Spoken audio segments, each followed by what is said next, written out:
کوئی مانے یا نہ مانے، اس کے آنے کے بعد سیاسی منظرنامہ بدل چکا ہے۔ مستقبل کی سیاسی اسکیم واضح ہو چکی ہے۔ صاف نظر آ رہا ہے کہ اسے اقتدار دینے کی تیاریاں کی جا رہی ہیں۔ اس کے پاکستان میں اترتے ہی نگران حکومت کا سحر ٹوٹنا شروع ہو گیا ہے۔ نوکرشاہی یا اقتدار پسندوں کی دوسری گروہ سب اس کے گرد جمع ہونا شروع ہو جائیں گے۔ نئی سیاسی صف بندیاں ہوں گی اور نئے تانے بانے بنے جائیں گے۔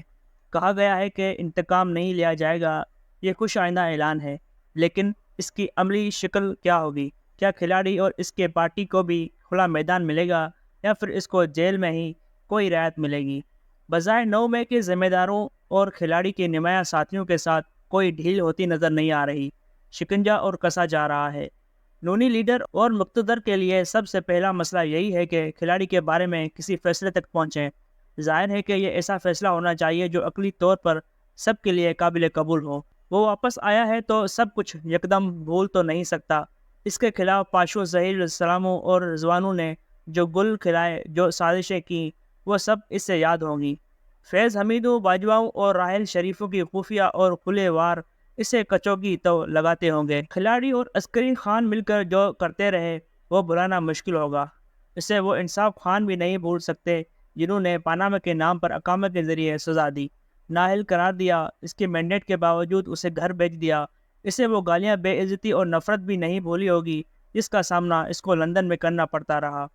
اگر تو وہ عام لیڈر رہنا چاہتے ہیں تو ان سب زیادتیوں کو یاد رکھ کر اپنی پالیسیاں بنائیں اور ایک ایک سے بدلہ لیں تاکہ آئندہ کوئی منتخب وزیر اعظموں کے ساتھ ایسا نہ کر سکے۔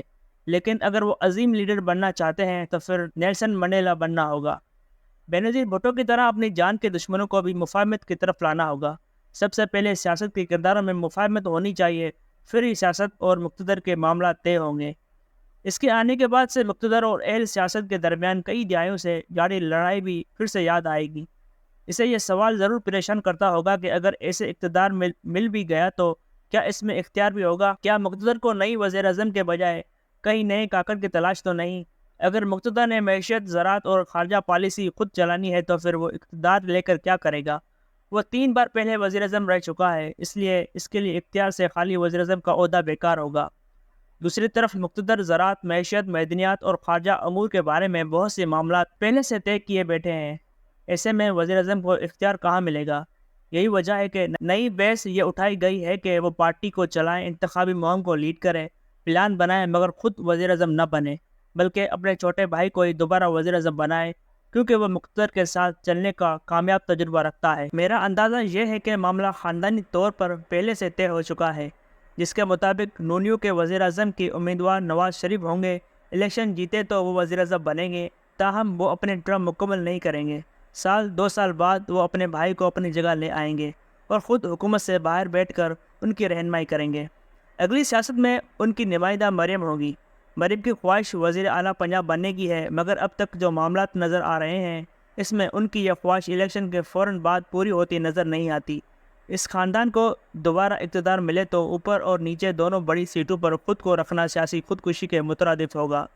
بہتر ہوگا کہ مریم کو موقع ملے تو وہ بلال کی طرح ابھی کسی وزارت یا مشاورت کے ذریعے گورننس کا مزید تجربہ حاصل کریں۔ سوال یہ پیدا ہوتا ہے کہ اگر واقعی ایسا ہو جاتا ہے تو شہباز شریف اور حمزہ شہباز کہاں اکاموڈیٹ ہوں گے؟ لگتا ہے کہ اسے اس بات کا احساس ہے کہ شہباز اور حمزہ کو جگہ دینی ہے، اس لیے مینار پاکستان کے اسٹیج پر مریم کے بعد اس کی توجہ کا سب سے بڑا مرکز شہباز شریف اور حمزہ رہے۔ بڑا لیڈر وہ ہوتا ہے جو صرف اپنے بارے میں نہ سوچے بلکہ اپنے مخالفوں کے بارے میں بھی سوچے، صرف اپنے حامیوں کو خوش کرنے کی پالیسی نہ بنائے بلکہ اپنے مخالف کو بھی خوش کرنے کے بارے میں سوچے۔ اکثر لیڈر تنگ نظر ہوتے ہیں، وہ مخالف کو مار کر سمجھتے ہیں کہ انہیں زندگی مل جائے گی، جبکہ مخالف مر جائے تو مارنے والے کی زندگی کے دن بھی گنے جانے شروع ہو جاتے ہیں۔ یاد رکھیں کہ جس دن میاں نواز شریف نے لاہور ہائی کورٹ کے بدنام زمانہ فیصلے کے ذریعے بینظیر بھٹو کو نااہل قرار دیا تھا، اسی روز سے یہ طے ہو گیا تھا کہ اب اگلی باری نواز شریف کی ہوگی، اور ویسا ہی ہوا۔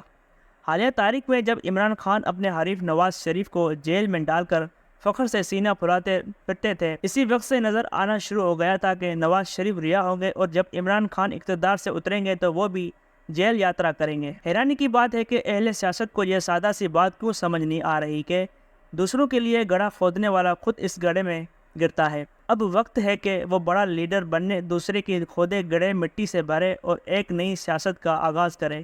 وہ اس وقت اس خطے کا سب سے تجربہ کار سیاستدان ہے۔ مودی ہو، طالبان ہو، حسینہ واجد ہو یا ایرانی قیادت، سب اس سے تجربے میں جونیئر ہیں۔ وہ آج سے 33 سال پہلے بھی وزیر اعظم تھا۔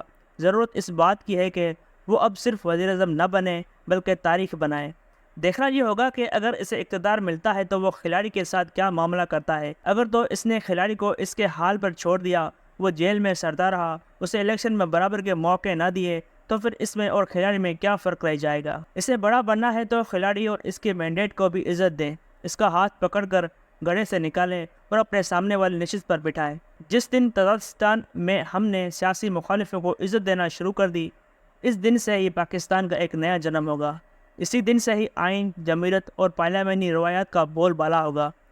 اس کے آنے کے بعد بہت کچھ کا انحصار اس کے رویے پر ہوگا۔ اگر وہ نیلے پر دہلے مارتا رہا تو پھر کچھ تبدیل نہیں ہوگا۔ ہاں، اگر اس نے تاریخ میں اپنا نام بنانا ہے تو اسے کھلاڑی کو بھی کھلانا ہوگا۔